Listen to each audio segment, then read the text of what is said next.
Hey guys, it's Taylor. Thank you for coming to the channel again. I hope you're enjoying the videos. Please like and subscribe and share. Also comment if you have any questions down below. Today I'm going to just go over this foundation that I have on now with the easy contour techniques and products that I suggest. Stay tuned. Hey guys, it's Taylor. Welcome back to my channel. Thank you for joining me. I have my eyes and my eyebrows and lashes on already, so we'll finish up the eye look after the face is done. So first of all, I have moisturized my face with the Nivea Skin Sensitive Balm, which I talked about before. I enjoy it for my skin type. It may not work for you, but it's an option. So I would try it. It really does good for moisturization and a base for some tackiness for your foundation to stay put. After that, I usually follow up with some type of pore filler primer. This is going to be the NYX pore filler today. I did mention in my video about my must-haves, the Porefessional by Benefit. It's still amazing, but sometimes if I feel like I'm not going to be out for that long and it doesn't have to be that perfect, I'll go with this option. Not to say that it's less useful as the Porefessional, but I do notice the longevity of the Porefessional is more, and that could also be why it costs more.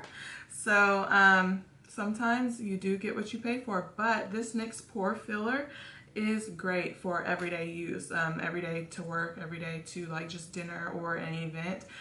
When I use the Porefessional, that's when I know I'm going to be out of the house longer than 10 hours. So say I went to work then an event, I would go Porefessional for sure. So I did already put on the Nivea Sensitive Balm, so I'm going to go ahead and start with the Porefessional. And so you just squeeze it out of the tube. It does come out in this weird consistency, but don't let that freak you out. And then just apply it on your skin.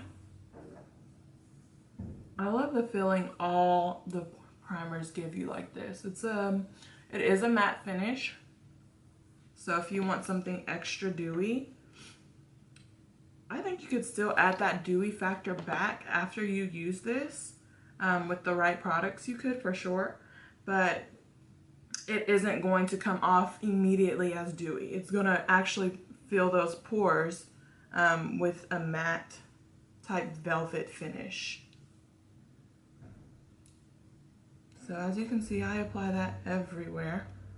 Since I did my eye makeup first, I didn't actually apply it under my brow product or anything, but I have done that before. Once that is on, another trick that I would do if I know I'm going to be out for a long time, because I do get oily in my T-zone, I would use my NYX HD Finishing Powder. It's so fine that you can actually put this on under your foundation. I know that has been like somewhat of a controversy, but it has worked for me before. And I don't use a brush or anything. I actually just try to get it with my finger.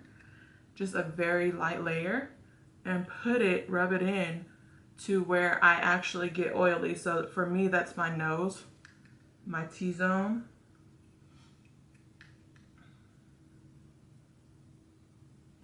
I feel like I'm getting powder all in my hair.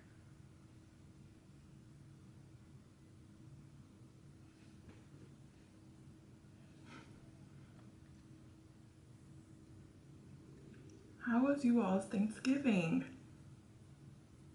I hope you had a great Thanksgiving or holiday. I have a lot to be thankful for.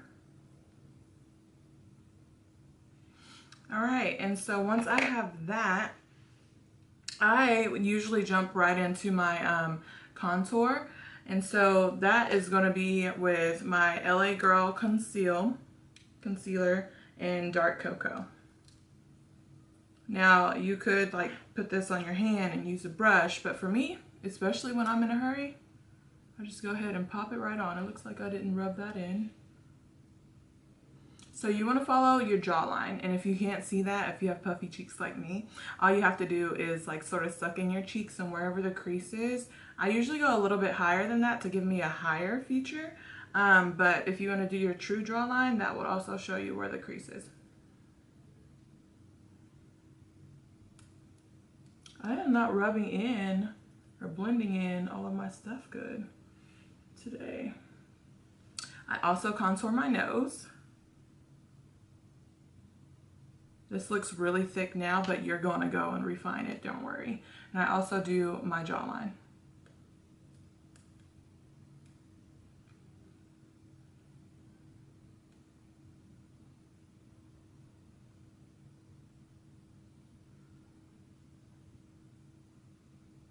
As you can see, there is not globs and globs of it. Now, if I were to rub this in and not get the payoff that I need, of course you can apply more, but don't go too heavy before you actually know what you're gonna get out of it. I blend with a big fan brush for my cheek line because it's just really easy and fast. And I really don't know what else this brush would be used for if it was not for this. Like using this as a highlighter fan brush, that's just asking for glitter everywhere.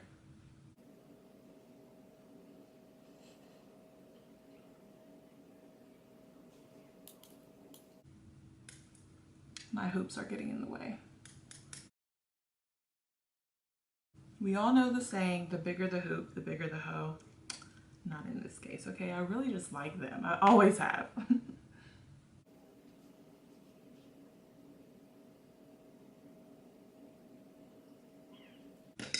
Obviously, I'm not going to use that big of a brush contouring my nose. So I use this slanted brush. It has a really slim slant, if you can see that right there. And I use that on the side of my nose, obviously going with the slant.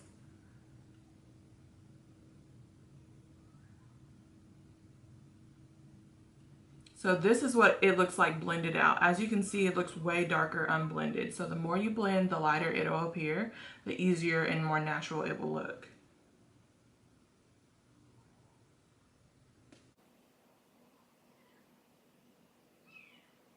So I actually like the shape of my nose and the length of my nose, so I don't do any heavy construction.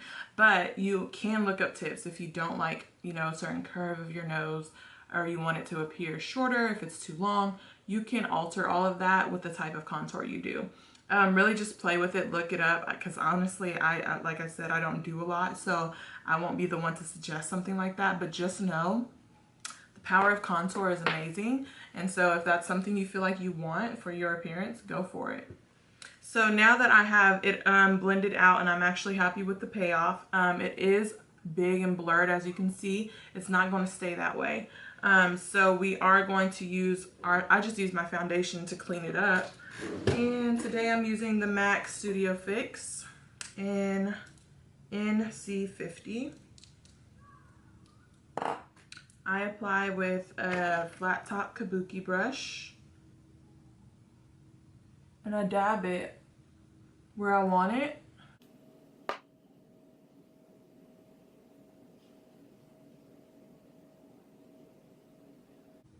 So as you can see, it's starting to crease out that contour so where it's less all over the place.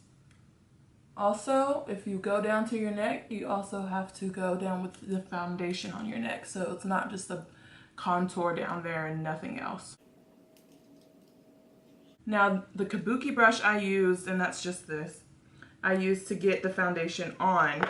And then I'm going to blend out with a combination between my sponge and my brush.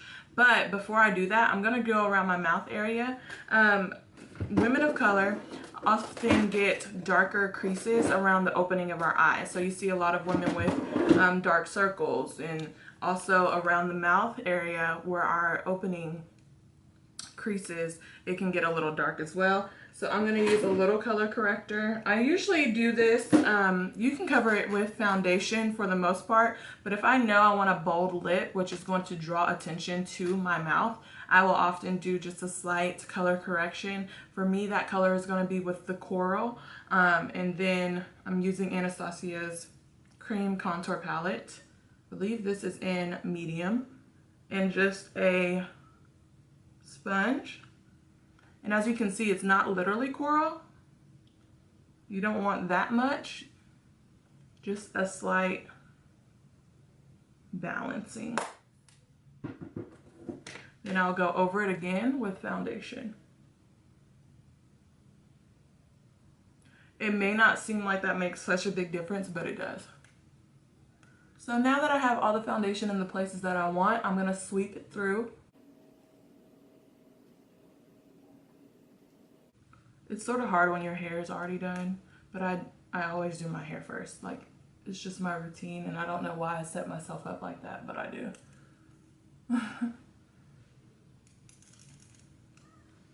And so also today I'm going to use, only for the second time, Born to Be Glow by NYX. It's a liquid illuminator. It's a little hard to see. It's a liquid illuminator, and so I just want that extra pop for my highlight region, and I'm going to put it on before I put on my actual highlight to my contour. Now, again, this is only my second time using it. So the first time I used my hands because I was in a hurry. This time I'm going to try a sponge. So I'm using the bottom of the sponge. I put it on my hand, and I'm just going to dab from there to my face, my cheekbone area where the actual highlight's going to go later. I do see the payoff. I don't know if you can see it on camera or not. It's very subtle, but I'm hoping under the actual powder highlight, it will be just that extra pop that I need. Now, I'm not actually sure if this comes in shades or not. I have Gleam. So everywhere you'll actually highlight is where something like this would go. I eventually want to try the Cover FX drops or the Iconic London drops. I just haven't invested in it yet. And honestly, you all should be able to tell that I really love NYX. So any product that they have, I'm going to try first to see if I can get it for cheaper. LA Girl Fawn and Warm Honey is what I use to highlight. And so you're going to draw a triangle under your eye. The thinner you go, the thinner your face will look. The wider you go, the wider your face will look. So for me, I have a wide face. I don't want my highlight to be too wide. It's going to make me look even wider. But I do know people with very thin faces that want their face to look more fuller. So play with the highlight and contour. That is what it's for. It's honestly like art. It's like you're painting, and you can make the world of difference if you feel like you need to.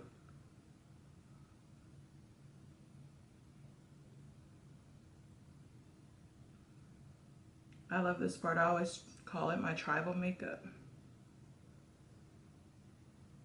So you're going to fan in the middle of your forehead to draw everything in. Also, all the high points of your face are what you want to highlight for that dimension.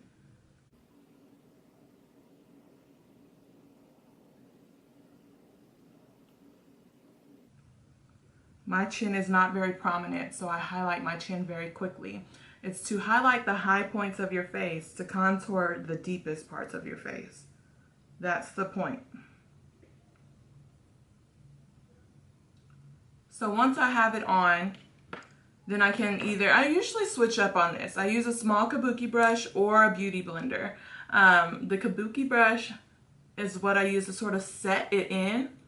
And I notice that I get more of a pigment payoff. Whereas if I start off with sponge immediately, sponge is meant to blend and it grabs all of the excess product. So a lot of your product gets in your sponge, and that's why they stain even when you wash them. So if you want something very natural, yeah, you can use a sponge throughout your whole makeup application basically. But if you want to, have a dramatic feature to really highlight, to really contour, and I think, why would I want to waste all that product in a sponge? That's sort of how I look at it. Like, I do know sponging, blending capabilities are great, but I don't want to start off that way and then have to reapply more product if at the end of the day I don't feel like it looks like what I want it to. But I am for the most part, a full coverage type of girl. Not everybody is. So see what is your best way. What gives you the best result for what you are aiming for?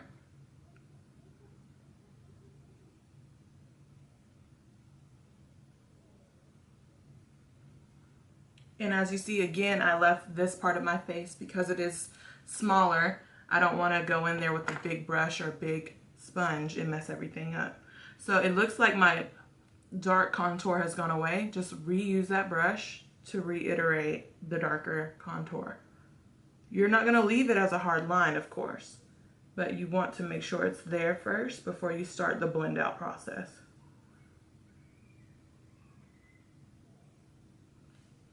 So for the actual highlight portion, I use the same type of brush, but just with a flat top, not the angle top. A lot of people contour up through here. I think that's really cute on people, but for some reason on me, I don't really feel it. So I do start off that way, but once I start to blend out the highlight, I will blend that out as well, because I don't like it that defined. I feel like for my features, it is already defined on its own naturally. So if you, for some reason, like don't have that defined like arch and you want to, then yeah, it may look better on you. But for me, since it's already sort of defined, I feel like it sort of makes me look caveman-y, you know, the drawings of the caveman with the very prominent features. It's sort of harsh on me when I like already accentuate what's already there. So as you can see, it's way softer. It's sort of just really about playing the blending game to your preference.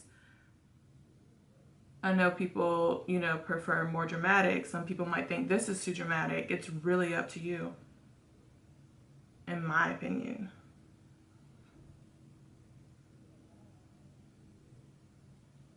I learn from people every day, and that's what I want to like really stress is like, there is no wrong or right way to do it, in my opinion. And that's why like Allure Cosmetics is about beautifying your beauty, because that's what we really believe. Like if you think that's hot, do it and own it. That's what I want you to do. Like I hate when people will, you know, do something because it's a trend and then sort of be self-conscious about whether or not it works. And like, yeah, we're all self-conscious, but we also have to be confident. And if you are doing something that you truly enjoy just because you enjoy it, then there's no reason you shouldn't be confident about it. In my opinion, it's, you know, way harder than it sounds. But we have to sort of just put our best foot forward and go for it. So I'm going to blend out my forehead now that I got that done.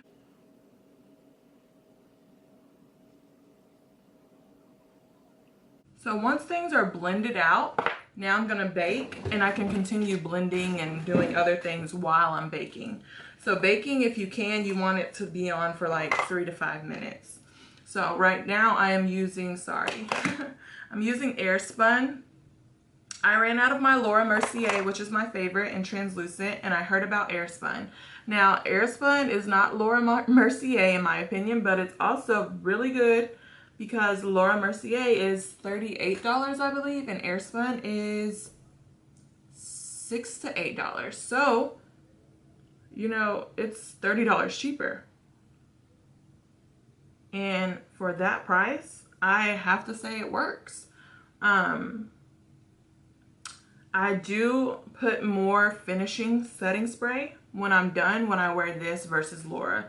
Laura seems to go really good with my skin and sweep right off and not leave behind any ashiness appearance. With this, I feel like there's slightly one, but not to the point where it doesn't work for me. And I look really silly right now. So the point of baking is to set what you put on liquid-wise. So if you crease really heavily under your eyes, which I do, then you want to do this. As soon as you have everything blended into your skin, you want to bake it. And that way it will set still, not crease. I mean, less likely to crease. And just a better all appearance, in my opinion. Now, the actual scientific thing behind baking is apparently the powder and then the makeup in the middle and then your body temperature underneath the makeup in the middle is actually baking from what I've been explained. And so something about that temperature combination makes it actually set better and last longer. Now, I honestly don't know about all that. I just know it doesn't make me crease. So, I mean, it helps me keep from creasing because I do this a lot. I talk with my face a lot, if y'all haven't noticed. And it just overall gives me a better outcome of my makeup. So while I'm doing that, I'm also going to set my contour with powder. I'm using the Maybelline Fit Me in the 360 Mocha. So I'm using the angled brush and going literally on top of where I contoured with the concealer and blend it out. I do like a powder finish. Not everybody does. So this is the option if you do like a powder finish. And so it sets better for me, but I do go back and I add my highlighter, I add my setting spray so I don't actually look completely matte. So while I'm baking is when I usually finish my eye look as well, if I want to add any, you know, color to the bottom lash line. Today I don't really know if I'm gonna do anything too crazy. I might just add a little bit of the crease color. Tiny bit always sort of makes a difference to me, so I don't go too hard on it.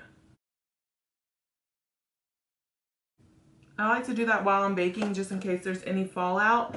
Then it won't be too heavy to actually clean up on your foundation.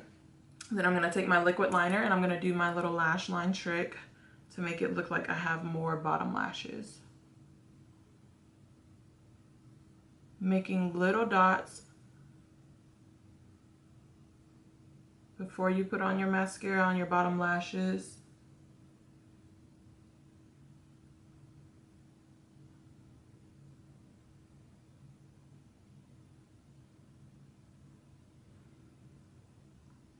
Now before I actually put on the mascara, I'm going to go ahead and sweep all this off. Use the long-haired brush and do a sweeping motion. Some people rub it all in. I feel like this sweeping motion rubs in what is actually ready to go in, but all the excess just sort of gets flicked off because I don't want it to be too like white or anything, especially with the AirSpun powder.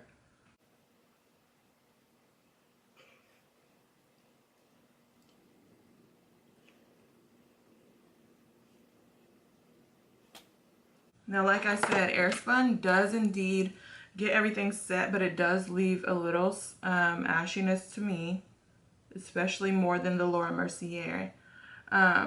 So what I do is just make sure that I heavily set with my setting spray. That will help any powdery effect get soaked in.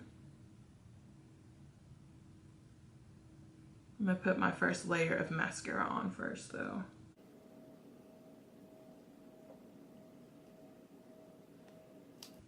Also going to put my first layer of highlighter on as well. So I'm using the MAC Gold Deposit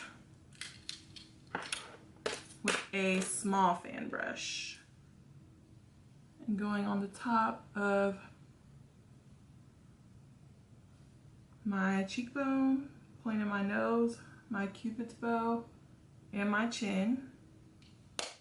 If ever you get too much highlight and you want to take it away, use your powder brush,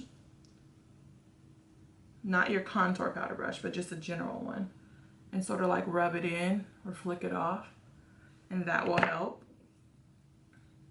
Then I'm going to spray the first time. I usually spray a couple times with AirSpun just to make sure. Also, I don't want my eye makeup to get drenched, so I'm going to do this.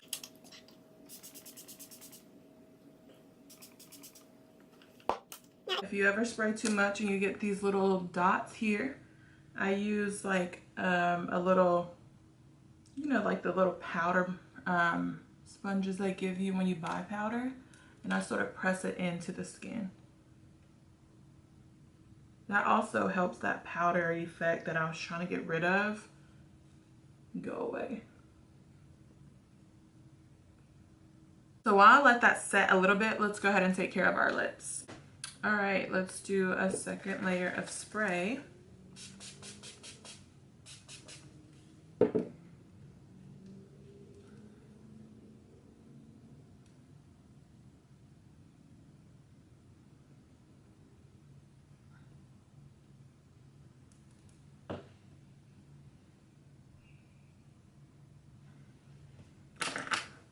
refresh on the highlight.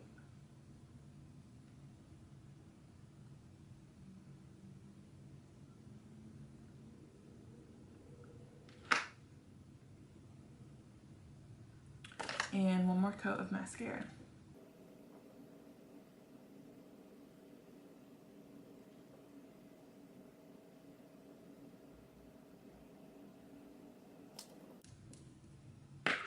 And there's our finished face.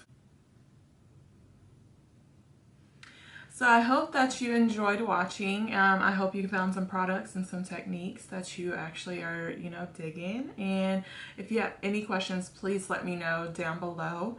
Like and subscribe. Also share with a friend if you know anyone that is just really interested in the basics of makeup. Have a happy holiday and have a great day.